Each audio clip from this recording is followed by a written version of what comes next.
A rescue helicopter falls onto a mountain ridge. Modern cranes cannot reach it.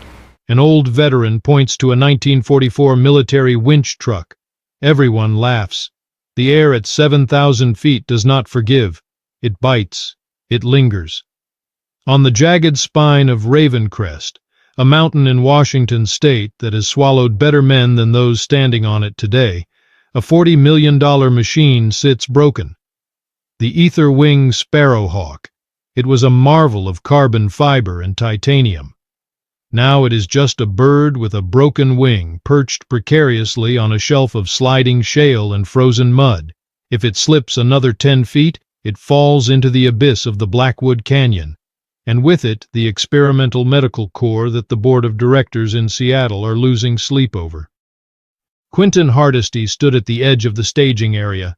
His boots were Italian leather, protected by thin plastic covers that looked ridiculous against the gray slush of the mountain. He was the chief executive of Titan Lift Solutions.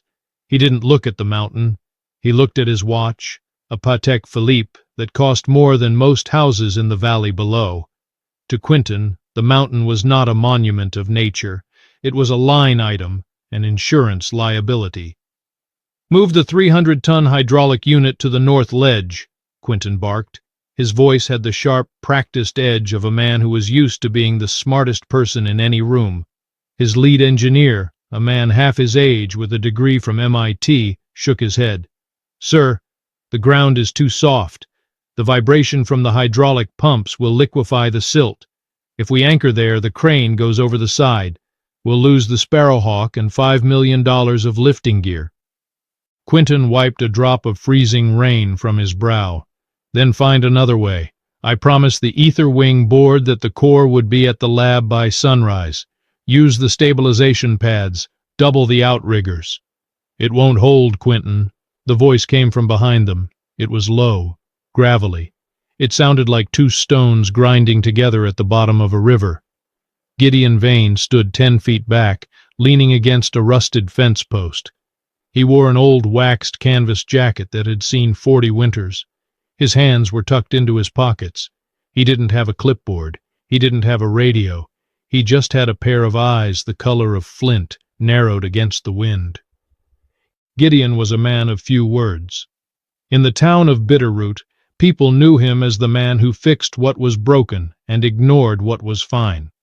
He was a veteran of a war most people only read about in history books now. He had spent his youth in the mud of places that no longer exist on maps, pulling tanks out of craters when the world was on fire. Quentin turned. He looked Gideon up and down. He saw the grease under the fingernails. He saw the worn soles of the work boots. He saw a relic. "And you are?" Quentin asked, his lip curling just a fraction. "Someone who knows how dirt behaves when it's wet," Gideon said.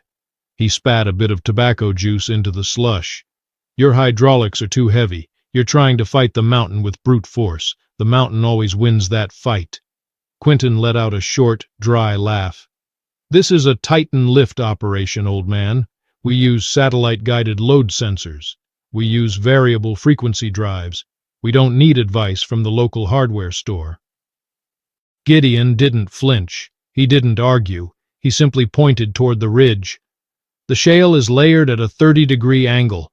Every pound you put on that ledge pushes the bottom layer out. In 20 minutes, that crane is going to start walking, and it won't stop until it hits the bottom of the canyon." "Get him out of here!" Quentin snapped to his security detail. Gideon turned away before the guard could even reach him. He didn't wait to be escorted. He walked back to his truck, a battered workhorse, and sat in the cab. He pulled a thermos from the bench seat and poured a cup of black coffee. He waited. He knew the sound a mountain makes when it's tired of holding up a lie. In a world that values the new, the shiny, and the loud, we often forget the quiet strength of those who have already walked the path.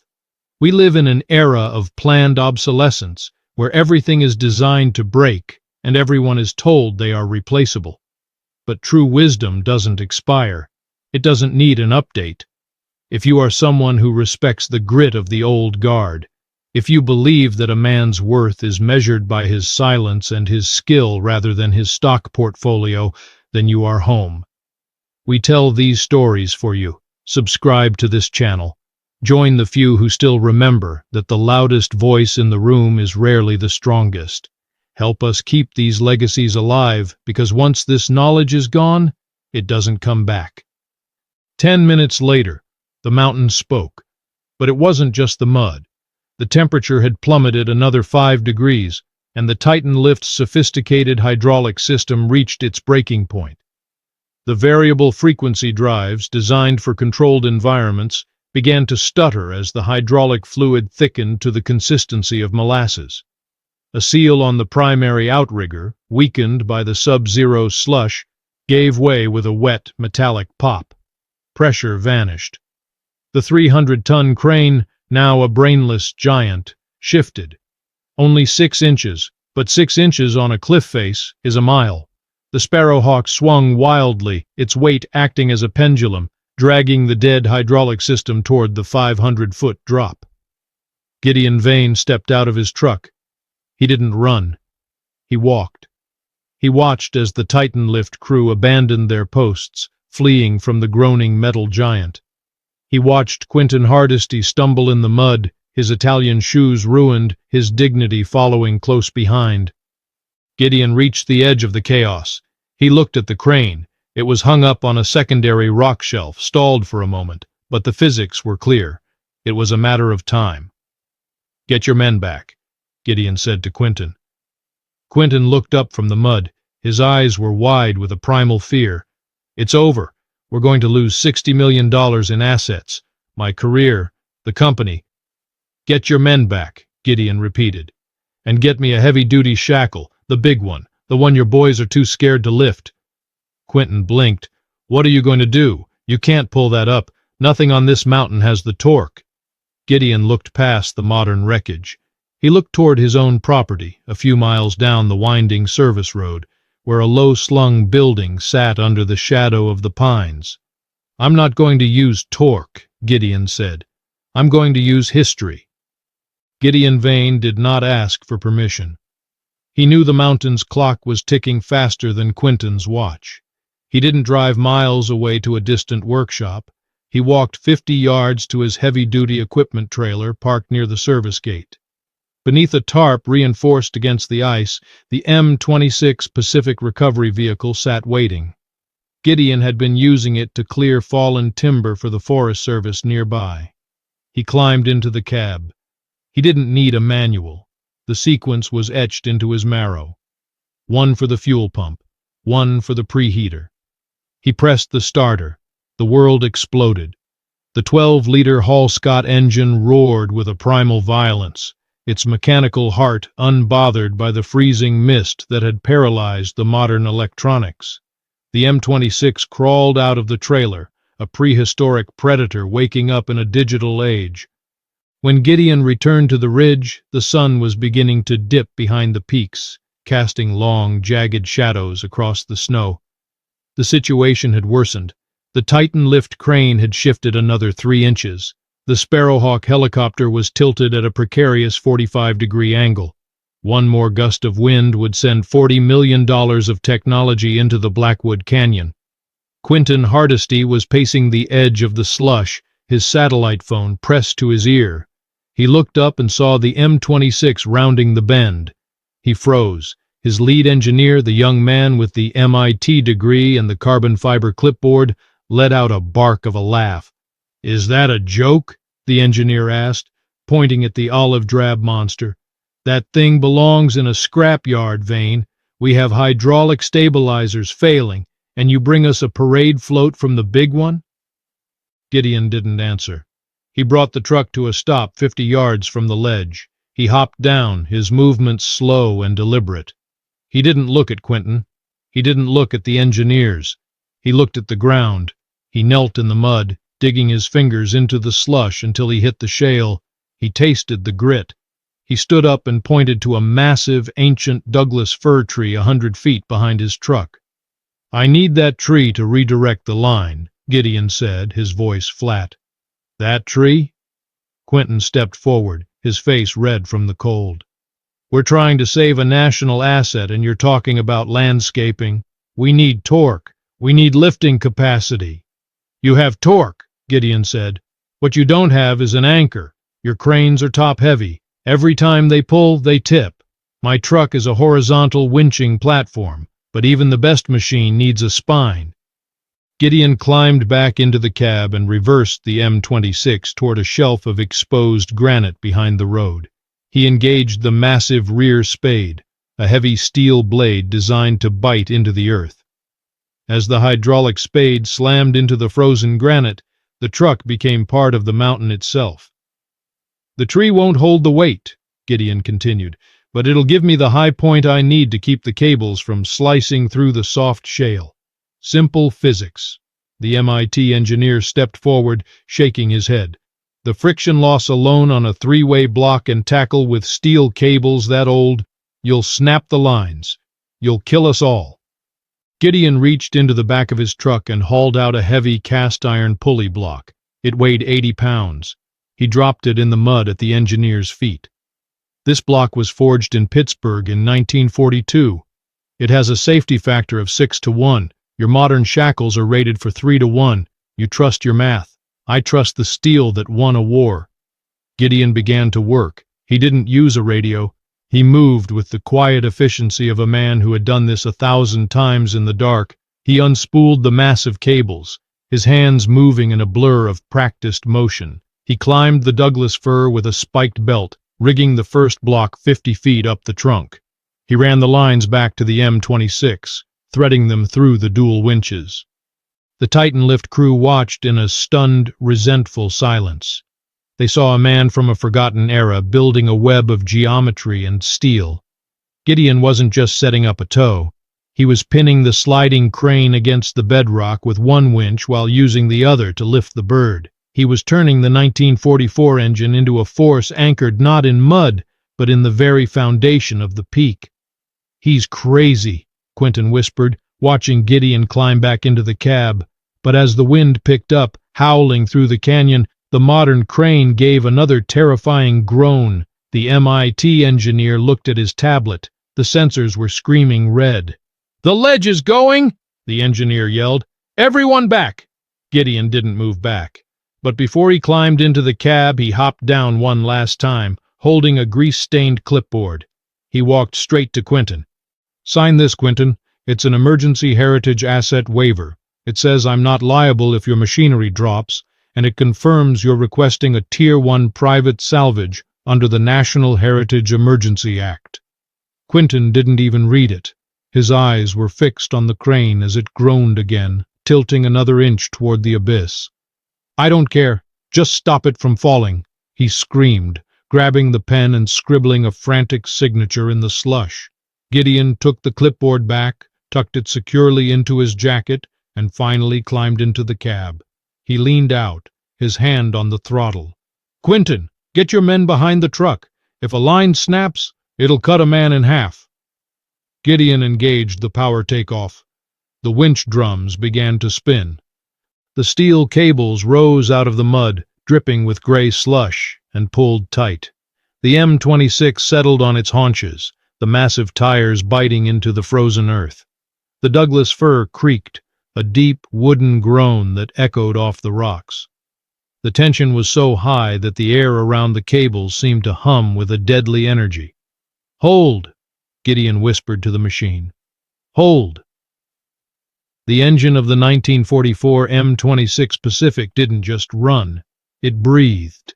It was a rhythmic, guttural throb that seemed to synchronize with the beating hearts of every man standing on that frozen ridge. Gideon Vane sat in the high cab, his hands resting lightly on the iron levers. He didn't grip them with the white-knuckled desperation of a novice. He held them like a veteran surgeon holds a scalpel. He was feeling the mountain through the steel.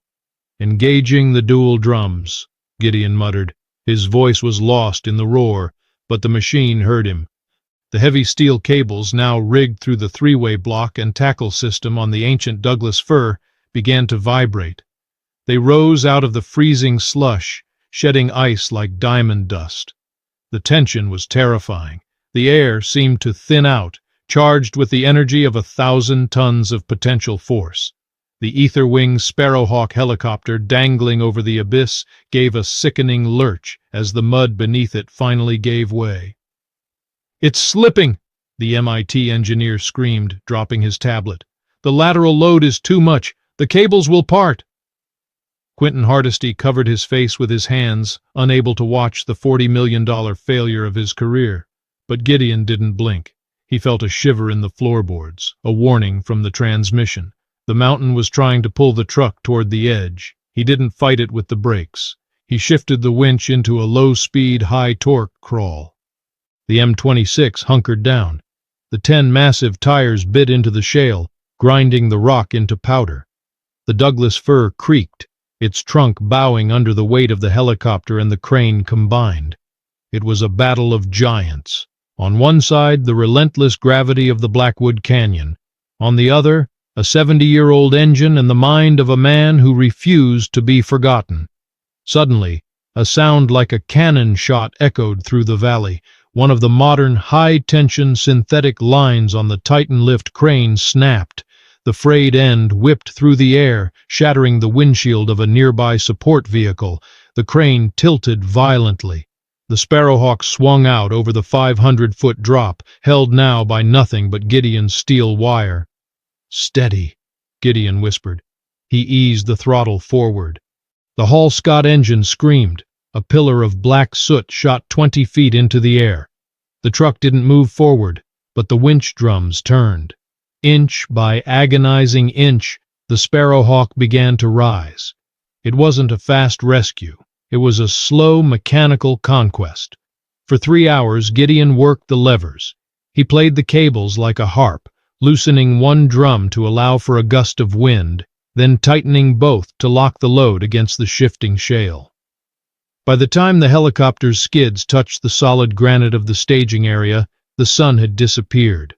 The only light came from the orange glow of the truck's exhaust stacks and the flickering work lights of the panicked crew. The Sparrowhawk was safe. Not a scratch had been added to its carbon fiber skin. The medical core was intact. Gideon shut down the engine. The silence that followed was heavy. It was the silence of men who had just seen a ghost perform a miracle. He climbed down from the cab, his joints popping, and wiped the grease from his palms with a rag. Quentin Hardesty stepped forward. The color had returned to his face, and with it, his arrogance. He looked at the helicopter, then at his ruined Italian shoes, and finally at Gideon. He cleared his throat, adjusting his expensive jacket. "Well," Quentin said, his voice regaining its sharp corporate edge, "I suppose that was adequate.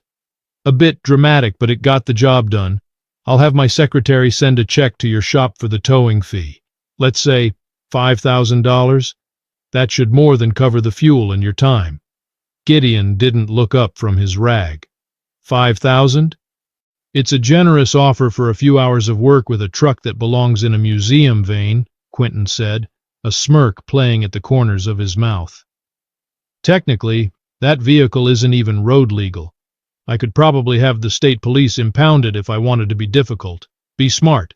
Take the 5,000 and go back to your workshop." The Titan lift engineers stood behind their boss, some looking down in shame, others nodding along. They had regained their safety. The danger was over, and the Goliath was ready to step on the David who had just saved him. Gideon reached into the inner pocket of his waxed canvas jacket. He pulled out the grease-stained clipboard Quentin had signed just an hour before. "You're right about one thing, Quentin," Gideon said, his voice cold like the wind off the peaks.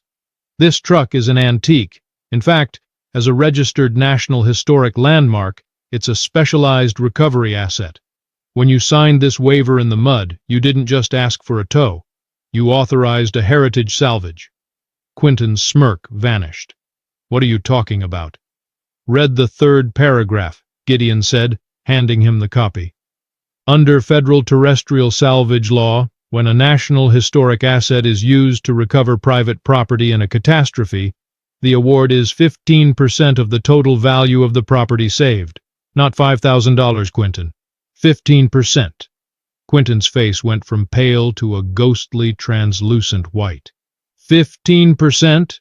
Of the helicopter, that's $6 million.